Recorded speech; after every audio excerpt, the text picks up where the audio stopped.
And welcome to the very first episode of the Star Wars Brothers Canon Recap. My name is Steven. My name's Brad.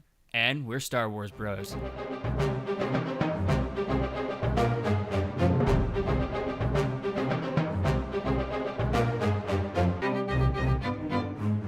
And welcome to the inaugural episode of the Star Wars Brothers Canon Recap. So, Brad, how's it feel to be talking about Star Wars for a little bit? Feels great. Doesn't it? So we kind of decided to do this podcast because Brad and I, we're actually brothers. He lives in Wisconsin. I live in Washington, the state. So we don't really we usually talk on the phone, and we always talk about Star Wars. We tend to have pretty interesting conversations, and they tend to relate around what is currently canon compared to what used to be canon. And we always have these interesting conversations, and we decided, why not just record them? Maybe other people like them. We're just fans that really like to talk about Star Wars. So I'm glad that you could join us here tonight, Brad. How you doing? Doing great, and I'm loving this Star Wars. I remember back in, was it 2014, 2015, when Disney bought Star Wars? Was it earlier than that? It was like 2014. It was like 2014, really, I think. I think the announcement came in 2014. I'm sure somebody's going to fact check us on that, but I don't really have that. I think the announcement actually came in 2012. I'm currently reading the Carrie Fisher documentary. Okay. The Princess Diaries, and I think the announcement came in 2012, but it wasn't official until 2014 that we were actually getting more Star Wars. But like, I remember back then, all my friends hating the fact that Disney bought Star Wars. Yeah, I remember. I do remember we had conversations about that. Right. And I said, don't worry, it's gonna be great. And I mean, truth be told, this is coming from the same guy that was obsessed with Jar Jar Binks when we were kids. But so you're gonna be excited about Star Wars. Yeah, but you're excited about Star Wars no matter what. That just shows that you're a true fan, that you get excited about it no matter what. But no, I was equally excited. A lot of people were a bit hesitant with Disney taking the reins, but I was like, Disney, it's a powerhouse. That means the Star Wars franchise is going to live on. I'm kind of a fan of really bad TV shows, so like, and by bad, I mean like bad quality, sometimes bad story writing. So like the Stargate kind of series of TV shows, those can be kind of filler episodes, Monster of the Week kind of things, but I love them. So I didn't even care if we had bad Star Wars. I just wanted to see more Star Wars. So yeah, when Disney took the reins, I was really excited. And they've done a lot of great things with canon recently. I know you're reading the Princess Diaries book. But today we really just want to talk about two main things, Catalyst and Rogue One. And how it's really interesting how these story editors at Lucasfilm and Disney, how they can take plot holes or how they can take things that fans have always theorized and had written fanfics and different novels about, how they can take elements of that and kind of fold it into canon and kind of make it more of a community effort. And I think Rogue One and Catalyst just are great examples of that. What do you think, Brad? Right. I mean, to get all of this from 2 lines of dialogue in the opening crawl text of Episode 4, New Hope, is just amazing, because that's where this all came from. Yeah, struck from hidden base to achieve their first victory, or something along those lines. I'm paraphrasing. I don't have all the opening crawl text memorized. not like some hardcore Star Wars fans do. Yeah, they're able to pull that off of 2 lines of dialogue, kind of write this, in my opinion, more dynamic kind of storyline involving the Urso family. Now, before we get really into it, I do want to let everybody know we will be talking about spoilers for both Catalyst and Rogue One. We're a canon recap show, so we like to talk about things that have happened and how they affect the world and the universe at large, the Star Wars universe at large, that is. So everything we talk about is usually under the guise of spoiler territory. So if you haven't seen any of these things, we always suggest that you go out and visit your local bookstore, buy it. I listen to a lot of them on Audible, and then I buy the hard copies later. I love the way they read those Audible books, because those Audible books are they're like another kind of experience all in itself because of the sound effects and the different voices they use. It's like underneath it too. It's just it feels like a completely different kind of thing. But yeah, so everything will be completely spoilers. So, and we won't be giving reviews. We'll kind of give our overall thoughts, but we're not a review channel. We're not critics. We're just fans, so we're going to talk about him. Obviously, there were some weak spots in there'll be weak spots in everything, but we're going to probably focus on the positive because because we're fans and we don't want to be Debbie Downers. We want to be positive. So we will obviously admit that there are flaws in all the Star Wars films, but we're going to try to focus on all the positive stuff. So with that said, Brad, what were your overall thoughts on Catalyst? Since I guess that goes in the order of kind of how it goes in the chronological order there. My overall thoughts with Catalyst was I really enjoyed this book. It's probably in my top 10, not quite top 5 of the Star Wars books that are out so far in the canon. I just really love the politics and the ebb and flow of the book with the relationships in it with, Galen Erso and Orson Krennic and Galen and Lyra and just all of that and the playing of each other, the build up between Tarkin and Krennic that leads up into Rogue One. It's all there. It encapsulates it and really just is a good, gritty Star Wars book to kind of, I would almost say it's a gritty political thriller almost. Yeah, they did a really good job of being able to write about these events, and I think they did a really good job of connecting prequel era to the Star Wars original trilogy era, matching the tone of basically, because like in this book you start off with like they're part of the Republic, and Galen Erso gets kind of caught up in between during the Separatist Wars, during the Clone Wars. He gets caught up in between a world changing political heads, so changing between a republic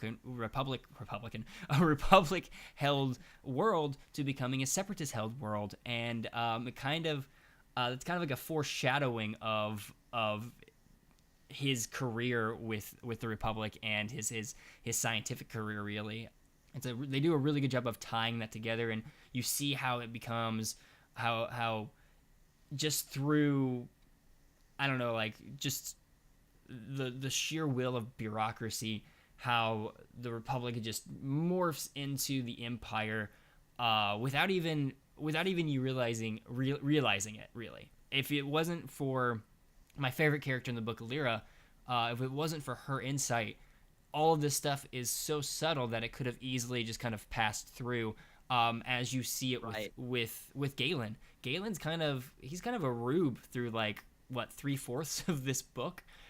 He's kind of just used as a pawn, and Lyra sees through all of the bullcrap that Krennic is feeding them, but she understands that if she tries to force her hand and force and show her hand and show Galen that hey, we're being played, he's not gonna believe, like he'll believe her, but it wouldn't do as much. It wouldn't have as much effect as it would if Galen comes to that realization himself, and he finally does. But yeah, they did a very good job of really kind of delivering that story in this book. I think they made a good job of making characters identifiable in this book. Yeah, because I found parts of Galen that I could identify with, with the getting lost in your work. That's something that, any of my friends, my fiance would all tell you I do. I get lost in my work. So yeah, they did a really good job of connecting the Old Republic I guess it's the Old Republic now, right? That's part of what we're going to be talking about today. Is kind of how they kind of changed that canon. We'll get to that in a second. But how they changed it from the Old Republic, and it just did a really good job of threading that into the Empire and showing how it can easily happen. It's one of those things that just happens over time that you kind of, if you're not really paying attention to it, it can just change overnight. So I was really happy with that. But that's sort of I said we were going to do a review, but we kind of got into our favorite parts of it and why we liked it a lot. But what were some things that stood out to you that may have not been part of canon or were always theorized to be part of canon? I know there's one that you should probably bring up right away, but I'll see if you do. That parts in the book that, that were part of canon or always theorized to be part of canon that have officially become canon. Well, I mean, the one that's obvious, that's, that has always been theorized as part of canon and is in Legends, and they really did stick to it and make it canon here is the Kyber crystal core of the Death Star. Absolutely. Yeah, I couldn't agree more. Yeah, that was really excited about finding that out. Like I was actually under the impression that it was just that was the case, that it was always known to be a Kyber crystal core. So when that got when people were like, "Oh my gosh, it's been confirmed," I'm like, hasn't that been confirmed all along? It's been so ingrained into my mind that's how the Death Star's lasers work that that I didn't even think about it. But yeah, you're right. This is like it's officially part of canon now. I love Catalyst for that because it delves so much into kyber crystals and the stress they can take. And there's parts in the book, I don't remember exactly where in the book, but Galen talks about how the kyber crystal under great stress can inflict great damage to itself and basically blow. And that's what we see basically it's what we see in A New Hope when they shoot the main reactor and they cause the explosion. It causes the kyber core to blow up on itself. Yeah, he's always said it's really volatile. I mean, you see throughout the book that it just does massive amounts of damage when they're not really meaning to. Now, correct me if I'm wrong, because I've read a lot of books since I finished Catalyst, and I've listened to it several times. But like the first time it actually goes off, it's an accident, right? It just discharges. It's like kind of like a meltdown type deal thing. That's how it is posed to Galen. Yes, it's posed as like, because like I remember now, but again, like my mind's kind of go ahead. Them to do something that it's not ready to be done yet, and so he pushes them to set it off to do a test of it, and it just has a catastrophic meltdown and destroys the facility. Yeah, that's what I was saying. Like, so like he was pushing it to yield the energy results that Galen has been studying, and they've been taking all of his scientific research and applying it to their weapons research. And so they're trying to figure out a way to not only get the energy to build up, but then a way to harness it as well, or to at least, direct it in the right direction. And all the scientists are like, "Oh no, it's not ready, and it just like it just melts down, and it burns everybody. And the one thing I found really telling about Krennic's character there was that like he's watching it from above, so I'm pretty sure he's like watching it from orbit. And one of his assistants are like, "So should we help them?" And he's like, "There's nothing we can really do. We'll just wait for it to burn out." And like the assistant's like, "What about the crystal?" And he's like, "Yeah, the crystal will be fine. We'll just wait for it to burn out. We'll swoop down, pick it up, and then fly away." Right. And I'm like, "Oh my goodness, that is harsh. That is harsh." But no, that's also something really interesting about the kyber crystal is they confirm that it's like a living essence, that it has like a living force inside of it that is tuned to the light side of the force, which is why when Siths build their lightsaber with a kyber crystal, they have to manipulate it, and when they're building it like that, it literally bleeds. That's why right. it turns red and stuff like that. But it's really interesting. Adding to that kyber crystal lore that they started with the book Ahsoka. Yeah. Which if you haven't checked out, you should, and we'll talk about that later. Yeah, we'll talk about that. That's going to be its own little discussion in itself, because that was a great book. But yeah, so that was one of the big things that I loved seeing about kind of the world, that kind of like things that have been folded into canon was they pulled in the kyber crystals into it as well. The other thing that I liked liked hearing about, and they kind of hinted at, was using the Geonosians to build the Death Star. So that was, I mean, it's always, even in the prequels, they had the plans and all this stuff, but this book really delves into how hands-on the Geonosians were, and how the Empire kind of used them and then just discarded of them. So I thought that was it very much plays into their fate was sealed when they were forced into building the Death Star. Yeah, exactly, because it's like this is a secret thing and nobody can know about it, and yeah. So I thought that was really cool. A really cool thing that was added from not necessarily Legends, but just kind of more expanded upon into the canon itself. What else in your mind was another really cool, like maybe Easter egg or kind of expansion on the canon itself. I have to say, and this is probably my favorite connection in this book because it plays into Rogue One so well, and that's the connection with the smuggler turned, errand boy for Orson Krennic, Hass Obit, and Saw Gerrera connection that it makes in the book. Yeah, I really like the Haas Obit Haas, however you pronounce his name, Obit. I really liked his character. I thought it was really compelling. I don't know. It was a really interesting way to tell the story. He was a really good change of pace throughout the book as well. I like that they connected him with another canon character, Saw Gerrera. I'm a little upset, and this can be kind of our transition into Rogue One a little bit. I'm a little upset that he didn't get any kind of love or mention in Rogue One when he was a much bigger player in Rogue One than Saw Gerrera was. Saw Gerrera was just kind of like an afterthought. He kind of showed up like halfway through the second act, and wasn't it just wasn't that vital into the book. And wasn't that vital for the Ursos. He wasn't as close of a friend to the Ursos. Like the Ursos didn't meet them until they were about to escape. So when they folded him into Rogue One a little bit, I was like, okay, it almost sounds like this story was almost completed, and they found out Saw Gerrera was going to be added into Rogue One, and it just seemed a bit ham-fisted that Saw Gerrera got thrown in at the end of that book, and he had a lot bigger role than Hass Obit didn't even get mentioned in Rogue One. That's one of my nitpicks with things in canon that didn't kind of carry over a little bit. What did you think of that? I don't know if we're done with Hass Obit yet. We may be, but yeah, I can see that. I can see your frustration with that. I kind of feel the same because he was really, the Urso family was kind of one character, but Hass was kind of the main character through all of the story trends, really. Yeah, he was your connective tissue. Yeah, I would almost argue that he was the main character of Catalyst. We learned about Galen, we learned about Lyra, we learned about Jyn and Krennic and Tarkin, but it all went through this character of Hass Obit. Well, I think Lyra was actually more of the main character than anything. Lyra and Krennic were like, those were, if I were to rank characters, Galen is like a bit character. He's like a secondary character because of how little he actually like kind of added to the plot besides his scientific mind.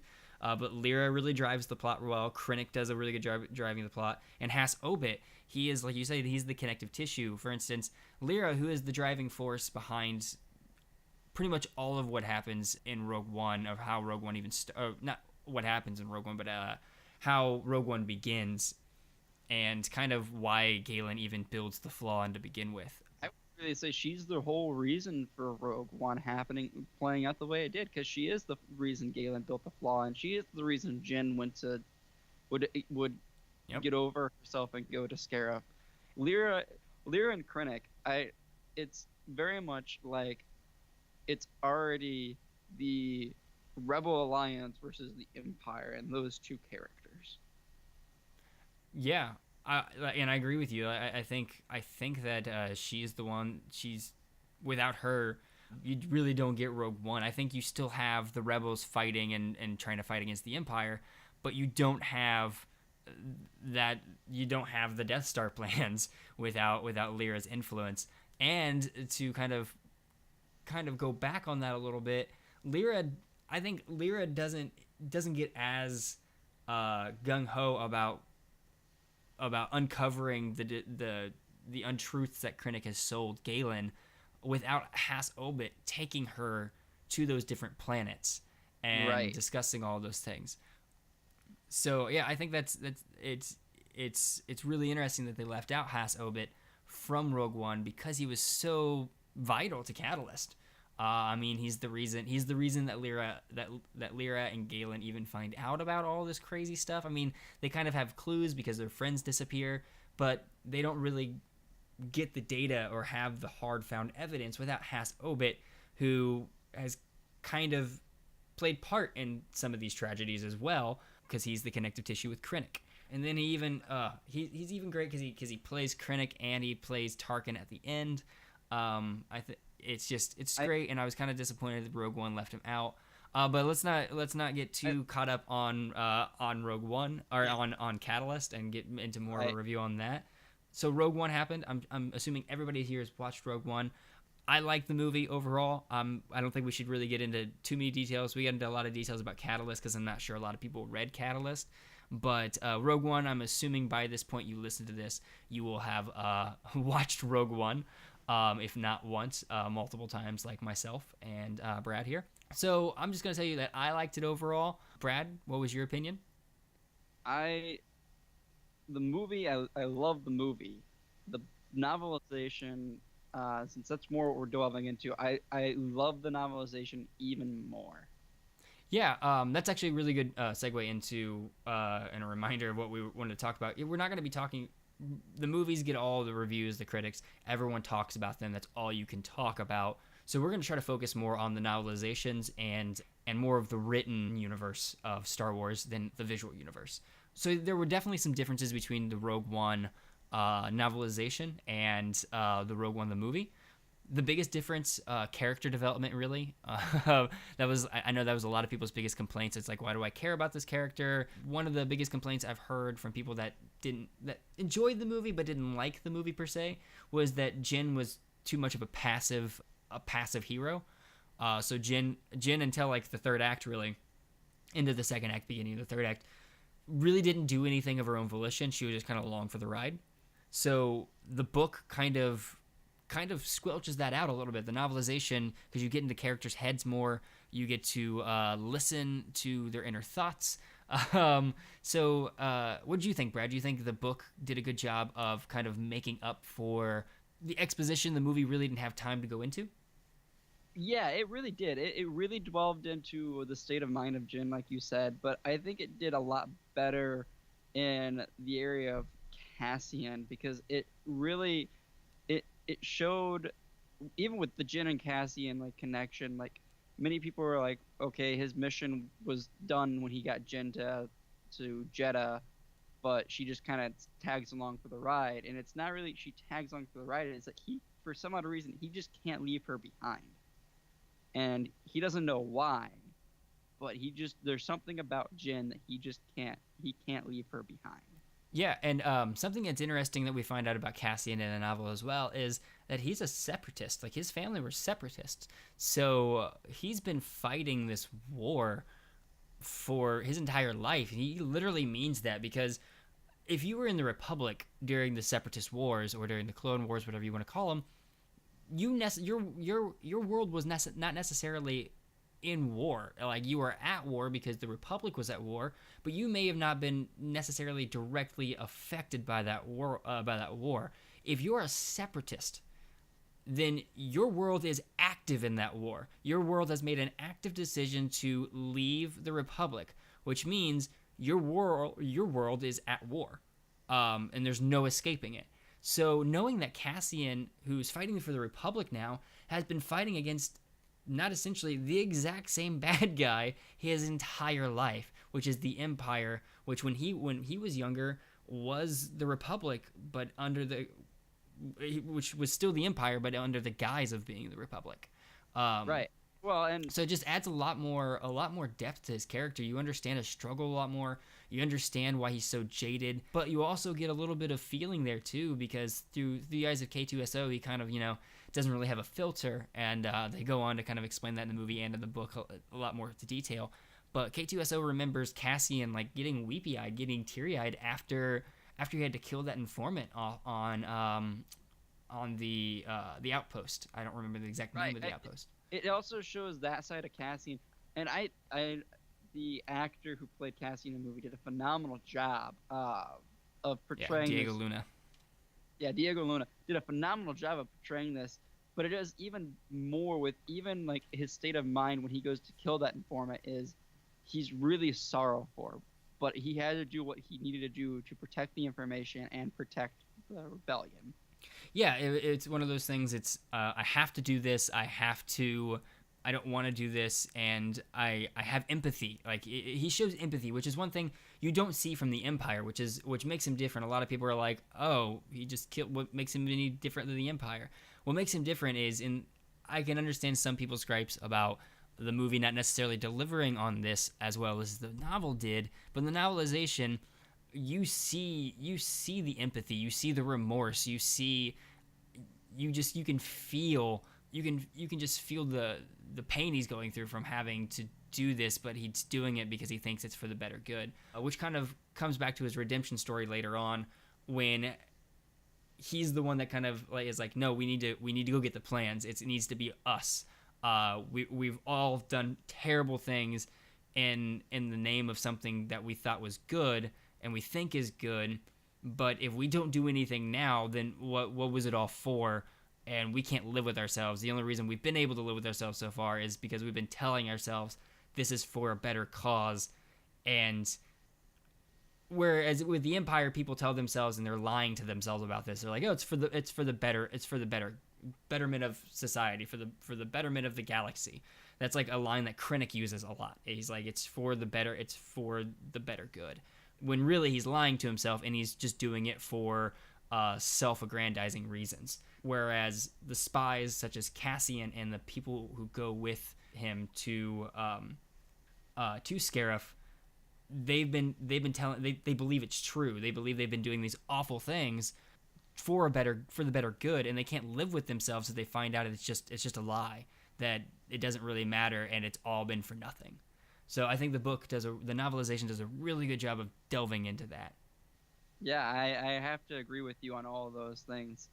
The novelizations just did a phenomenal job overall.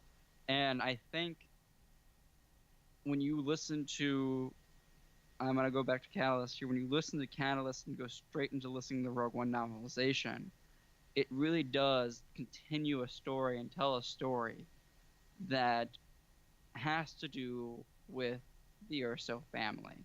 Yeah, it's still, even though it's a different Star Wars story, it still follows one family. Which is interesting, and Star Wars is very much about these little epics, whether they're told completely on film or told some in the novel, some in the comics, some on film. Whether it's a hybrid of all of those things, they do a very good job of writing familial stories to kind of take you along for the ride.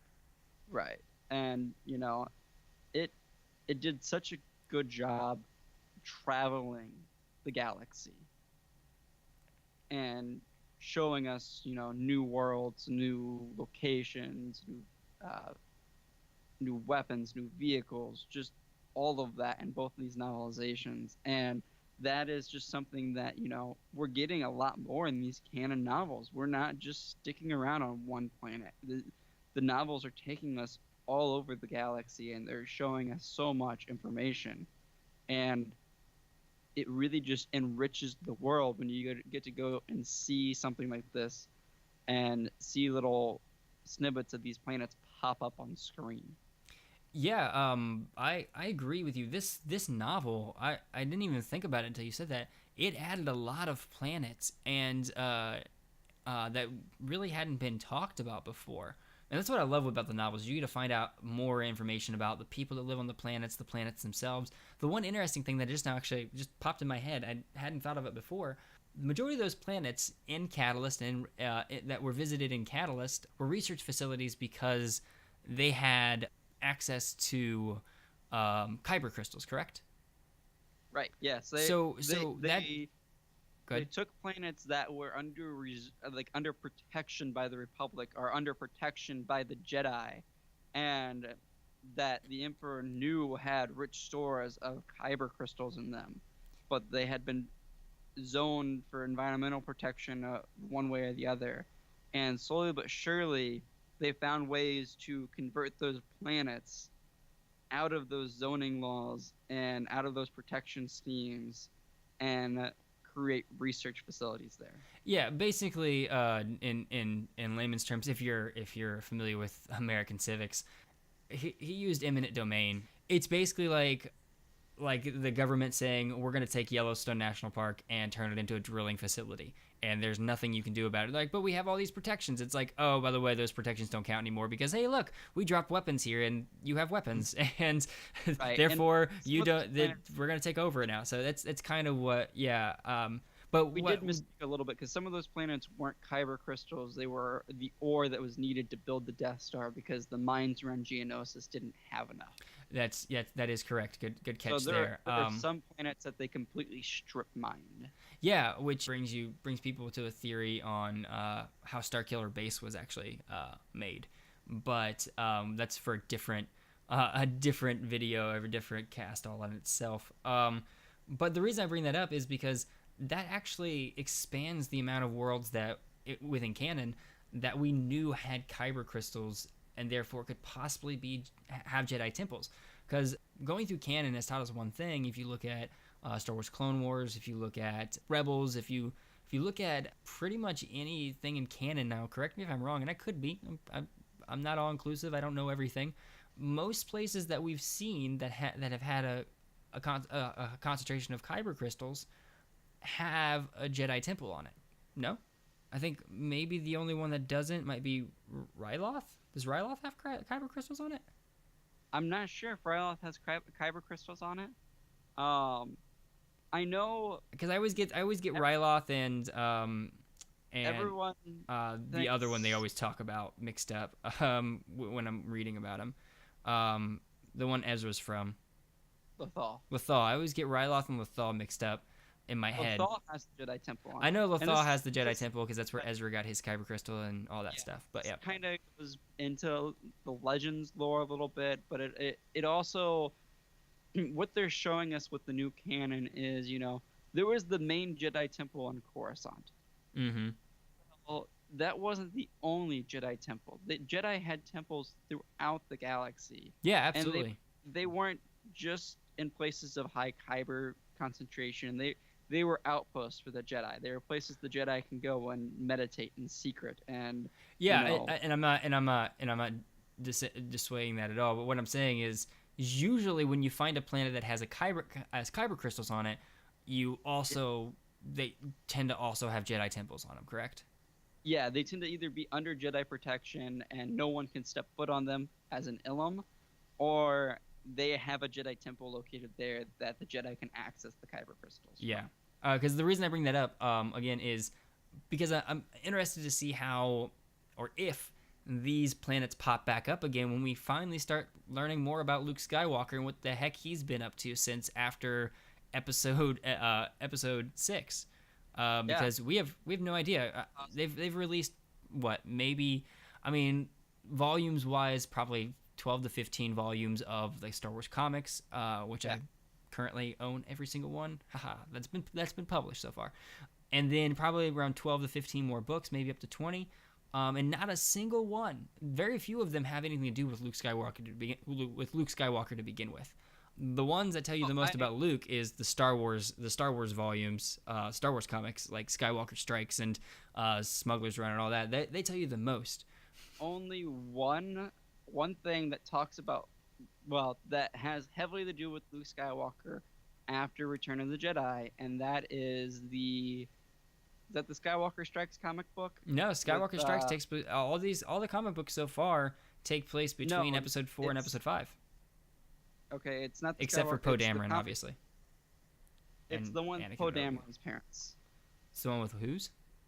Poe Dameron's parents. Oh yeah, okay, so that one takes place directly after that's Shattered Empire.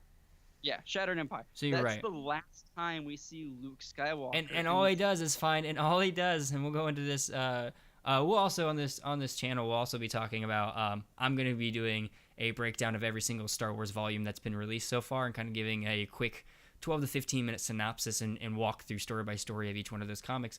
And so we'll get to the Shattered Empire. But yeah, you're talking about Shattered Empire, and pretty much all we find out is he gets a crush on a girl that, and if you've read the books at all, Luke getting crushes on girls, like I think Princess Leia is the only girl that survived him having a crush on, and that's his sister. So if Luke falls in love with somebody, it's probably not. It's not going to end up well. I mean, he ends up being a hermit that doesn't say a single darn word at the end of episode 7. So it's not going to end up too well if he has a love interest in any of these books. But yeah, in Shattered Empire we only find out he finds a Force sensitive bush or tree. Right. So yeah, so it'd be really interesting to see his journey once it goes through there. But yeah, that brings me back. Let's go ahead and get back into kind of a world segment where we're going to highlight a world. I wanted to talk about a little bit more about Jedha, and I wanted to talk about a couple things I found interesting about Jedha and things they kind of brought into canon or expanded upon in canon that were either legends before or just brand new to canon in general. I found it really interesting that Jedha in itself was the mecca of all these Force religions, whether they be dark side related, light side, a hybrid of either one of the two. I just thought it was really interesting the way they kind of showed how all of these people were in one city, still worshiping and still practicing like the ways of the Force or the religion of the Force. I think it's probably the only city left in the galaxy that is allowed, that's under Empire control or Imperial control, that's allowed to practice their religion openly. So that's really interesting. All the way up until like 36 hours before the start of Star Wars: A New Hope, you still have this city, Jedha, this mecca of. Now I don't think it was the birthplace. It's theorized that Coruscant was like the birthplace of the Jedi or the first temple or whatever. But this is. It is found out to be a holy city, and is revered by many believers in the Force. They kind of get into a few things. They mentioned the Guardians of the Whills, which I think was a really interesting kind of either throwback or nod at Clone Wars when they did the priestesses or priests of the Whills with Yoda. And then they also talk about, I think it's in the novelization of Revenge of the Sith, Qui-Gon Jinn visits Yoda and kind of tells Yoda how he learned to become a Force ghost, or at least apparition where he can talk to people, and he said he learned it from, I believe, the shaman of the Whills. So they've done a lot of these things where they're kind of setting up these other types of entities to use that use the Force in different ways than we've previously known, that were just Jedi and Sith. What do you think of that, Brad? Yeah, I thought it was really cool, and just a couple things. Coruscant's kind of the main temple that we talked about earlier, but the birthplace of the Jedi, I don't know if we actually have found that yet. I don't in canon. I don't think they've talked about it. I think Pablo Hidalgo on Twitter like confirmed that Jedha isn't the birthplace of the Jedi within canon. Not birthplace. It's a very spiritual place for the Jedi and for the Guardians of the Whills and this is the Church of the Force too. But I mean, I think we're gonna find more about that out here soon, I think, in canon. But Jedha is very much a very important thing, and you're right. It's the only planet in the Empire that was still allowed to openly practice its beliefs in the Force, and that's because it was such a big cultural thing on that if they tried to crack down on it, they couldn't, because it's so rambunctious with Force users. I mean, you can tell, like, they just tried to get to the Kyber crystals, and they shut down the temple on Jedha, and all hell broke loose.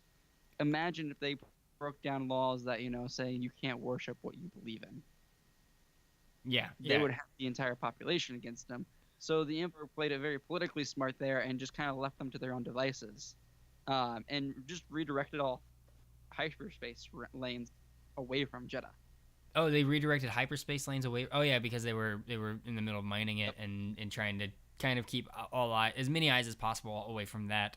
So that would make sense to redirect it. But like instead of talking about like Jedha, and I'm more interested to hear your thoughts about the Church of the Whills and the Guardians of the Whills, and what's that necessarily mean? Are we gonna get more because they've already introduced like Maz Kanata and Sir Lord Sandlord Tekka. They've introduced them. Lord Tekka has more of a he's not necessarily a prominent role so far in the Poe Dameron comic book series, the first volume, but he's kind of like a key figure in that. Not to go into too many spoilers yet, but yeah, he's kind of a key figure in that comic book. So what do you think that means? Do you think we're going to get more types of Force sensitive beings in the Star Wars universe? Do you think this means we're just going to get more of a nuance of Force users within the movie universe, or do you think this kind of opens up to having maybe a Netflix series or TV show with Force sensitive but not necessarily Jedi. Those are all very good things. I do believe that this is the start of us seeing more people becoming Force sensitive but not being Jedi or being Sith. This could be the opening of us seeing new ways of worshiping the Force. Just like there, is many different, religions in our world. We're gonna start seeing that open up in the Star Wars universe, and I think that we're gonna start seeing that, and I think that's gonna be a very, very big thing in the area between Return of the Jedi and Force Awakens. But I also think it's all going to play a heavy part in the episodic films as well as any spin-off anthology, or we're going to start seeing characters show up who have this ability to sense things through the Force, or are close with the Force but aren't necessarily Jedi. So here's a question then. So they're introducing these Force sensitive people that aren't Jedi and aren't Sith. I think it's been confirmed, but there are no Sith left in the Star Wars universe. The last Sith died with Darth Vader. So my question is, how powerful are these Force sensitive beings? Like Maz Kanata, for instance. And this is getting a little bit off topic a little bit because we're talking about the Force sensitivity of these things, but Rogue One kind of brings this into question when you see Baze and Chirrut, who obviously Chirrut is Force sensitive, and he takes down a TIE. He's a blind guy, and he takes down a TIE fighter with like a bowcaster thing. Like it's really interesting. So how powerful do you think these people are? And since we're introducing, because for instance in the Force Awakens novelization, Maz Kanata not only is shown to be Force sensitive because she can perceive things and kind of feel the Force, she, I think, actually demonstrates a power of the Force by like stopping, she like pauses. She brings the cavern down on stormtroopers. Yeah, exactly. Yeah, so it's interesting because that kind of leads into, well, Snoke's not a Sith because no Sith are left alive in the Star Wars universe unless they're trying to say he's dead as well, which is just dumb. But it could be. But does this mean that Snoke is... Well, we know Snoke is Force sensitive because he can sense the awakening. But is this going to lead to... What? This is in another book. We see disciples of the dark side of the Force in... Aftermath. We see acolytes, which is what I think when everyone was like, "Oh, that's Snoke in the Rogue One movie, in the Rogue One novelization, he's there as well." He's probably just an acolyte, right? Like I couldn't find anything, but he just seems like an acolyte. His name is Vinay, and he's Darth Vader's attendant. So yeah, it'll be interesting to see what that all means. There's some other things that I just brought up that I wanted to talk to you about, but we're already going long, so I don't want to make it any longer. But it is really interesting that now they did, like I think I texted you about this earlier. We can talk about this more in depth later. But I think it's interesting that they introduced Darth Vader's palace, or his tower. Dark Monolith apparently is what it's called, in Rogue One, and they kind of confirmed that it's on Mustafar. So it'll be interesting to see if Luke ever visits there, and if that becomes a catalyst for another type of an event that happens in the future. But we'll save that theory for another time. I think it's really interesting that they're sowing the seeds for something like that. They really are. So yeah, but like the Church of the Whills, when that brought up when it was brought up in the Rogue One novelization and in the movie itself, and I saw, they're expanding upon what the Force means and what it means to other people. This is really cool. They're like, because before it was this very kind of bland good versus evil kind of religion. It was your typical archetype type good versus evil, light versus dark.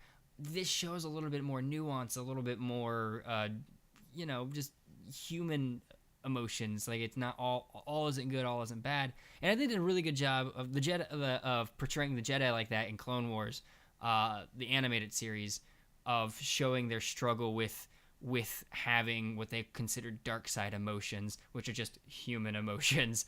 So they've shown that the capacity is there, obviously, within the realm, within the universe, to have, you know, a more gray kind of, for lack of a better term, more of a gray kind of understanding of the Force. But I think it's really interesting that now they're coming up with organizations that have that kind of understanding.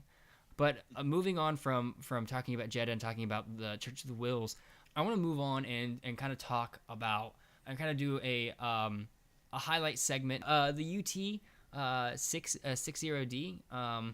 It's the gunner ship that came in, and I asked you specifically to research this because I was really interested by it because I really liked the design of it in the movie when I saw the movie, and I just like it just seems like a really cool ship. So what'd you learn about it, Brad?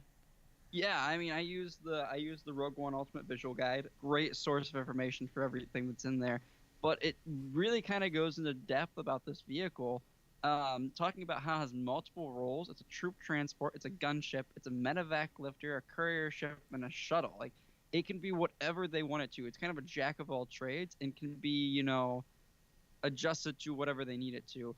It, unlike most, you know, little shuttles or gunships, you know, that you see in the Clone Wars era and the prequel era, the gunships that the clones use, those are just, you know, they fly down from the ships. This is unlike those where it has its own hyperdrive that we see it uses in the movie.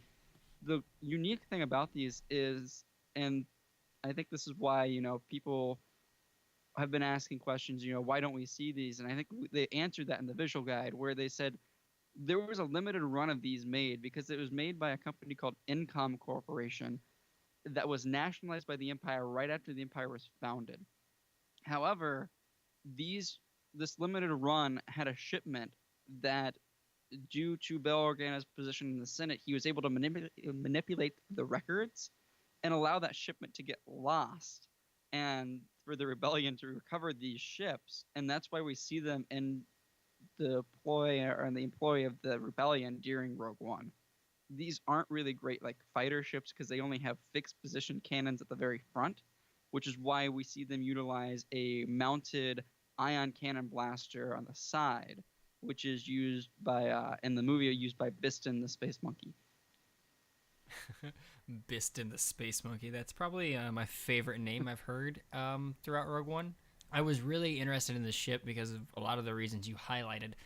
Mostly its versatility. It just screams Rebel Alliance. It's like it has to do it because not only can it do all of those things, it probably had to do all of those things for the Rebel Alliance.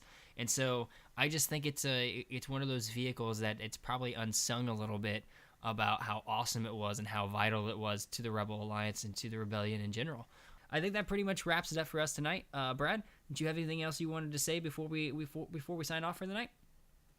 Just if you haven't, go out and grab a Catalyst and give it a read because it's a great book. Yeah, I couldn't agree more. Catalyst is definitely one of my more favorable novels that have been released so far with Star Wars, with the new Star Wars canon. I would actually suggest grabbing Rogue One, the novel, if you liked the movie Rogue One. Heck, even if you like Star Wars and Rogue One you thought was just like meh, like you didn't quite get enough from it because you wanted more, I really suggest going out and grabbing Rogue One and reading it, or at least listening to it on Audible. Just go to Audible, get your free book, and use it to listen to Rogue One because it really does a great job of just kind of giving more of a backstory, more of a in-depth telling of the Rogue One story. But yeah, that pretty much wraps it up for us tonight. So for Brad and for myself, thanks for listening, and may the Force be with you.